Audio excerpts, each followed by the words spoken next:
قل أفغير الله تأمروني أعبد أيها الجاهلون ولقد أوحي إليك وإلى الذين من قبلك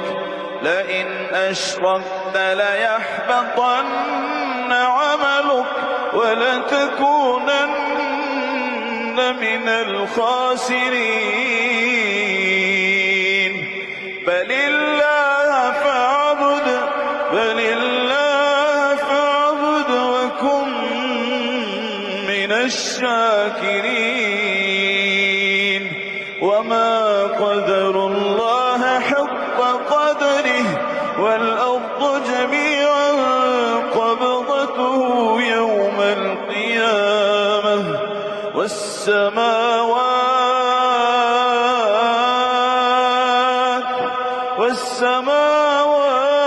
مطويات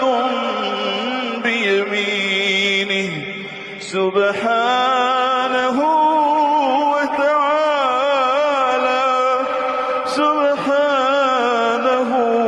وتعالى عما يشركون ونفخ في الصور فصعق من في السماوات ومن في الأرض إلا من شاء الله ثم نفخ فيه أخرى فإذا هم قيام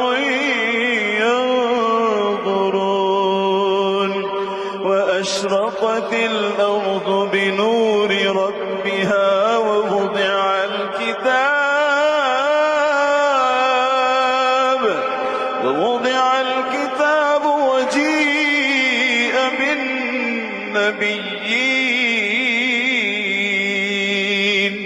وجيء بالنبيين والشهداء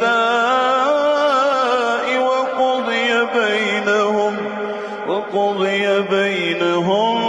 بالحق وهم لا يظلمون